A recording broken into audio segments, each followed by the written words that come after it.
Ողջույն, ես Մկրտիչ Իսրայելյանն եմ։ Ռուսաստանի իշխանությունների ներկայացուցիչների հերթական հայտարարությունները Հայաստանի ներքաղաքական գործընթացների վերաբերյալ ոչ թե մտահոգության, այլ քաղաքական ցինիզմի դասական օրինակ են։ Ամեն անգամ, երբ Մոսկվայից հնչում են ժողովրդավարության, ընտրությունների, ընդդիմության իրավունքների կամ քաղաքական բազմակարծության մասին քարոզչական ելույթներ, դժվար է հասկանալ գործ ունենք իրական հայտարարության, թե վատ գրված քաղաքական երկիծանքի հետ։ Տասնամյակներ շարունակ Ռուսաստանում իշխանությունը կառուցել է մի համակարգ, որի առանցքային նպատակը եղել է ոչ թե քաղաքական մրցակցության ապահովումը, այլ դրա վերացումը։ Այնտեղ իշխանության համար վտանգավոր ցանկացած քաղաքական ուժ եւ գործիչ կամ չեզոքացվում է, կամ դուրս մղվում քաղաքական դաշտից, կամ հայտնվում քրեական հետապնդումների տակ, կամ ուղղակի սպանվում է։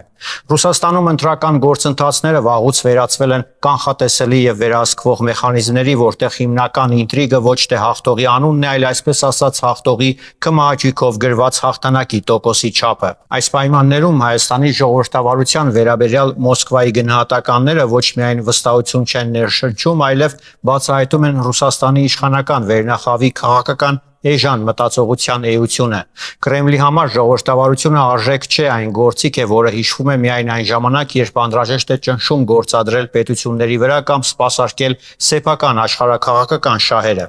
Հատկանշական է, որ նույն պաշտոնյաները, որոնք այսօր անհանգստանում են Հայաստանի ընդդիմության իրավունքներով, տարիներ շարունակ լուր հետևել են սեփական երկրում ընդդիմադիր կուսակցությունների, անկախ լրատվամիջոցների եւ քաղաքացիական հասարակության համակարգային ոչնչացմանը։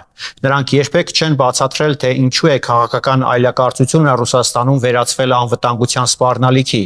ինչու են լրագրողները հայտարարվում օտար գործակալներ, ինչու են իշխանության քննադատները հայտնվում դատարաններում, բանտերում կամ արտերկրում։ Այս ֆոնին Հայաստանի վերաբերյալ հնչող հայտարարությունները դժվար է ընկալել որպես սկզբունքային դիրքորոշում, դրանք ավելի շատ հիշեցնում են քաղաքական ազդեցության պահպանման փորձ։ Որովհետև Մոսկվայի իրական անհանգստությունը ոչ թե ժողովրդավարության վիճակն է Հայաստանում, այլ այն փաստը, որ Հայաստանի հասարակությունը գնալով ավելի ինքնուրույն է որոշում իր քաղաքական ապագան, առանց Մոսկվայի թույլտվության։ Ժողովրդավարության մասին խոսելու համար անհրաժեշտ է ունենալ առնվազն ժողովրդավարական փորձառություն։ Ընդդիմության իրավունքների մասին դասեր տալու համար անհրաժեշտ է հանդուրժել ընդդիմության գոյությունը։ Քաղաքական մրցակցության մասին քարոզելու համար անհրաժեշտ է նախ սեփական երկրում ստեղծել մրցակցային քաղաքական միջավայր։ Երբ այդ ամենը բացակայում է, հայտարարությունները վերածվում են դատարկ հռետորաբանության։ Ուստի Հայաստանի քաղաքացիները լիովին իրավունք ունեն նման հայտարարություններին պատասխանելու մեկ կարճ արտահայտությամբ՝ զբաղվեք ձեր երկրի խնդիրներով։ Ես Մկրտիչ Իսրայելյանն եմ, կհանդիպենք։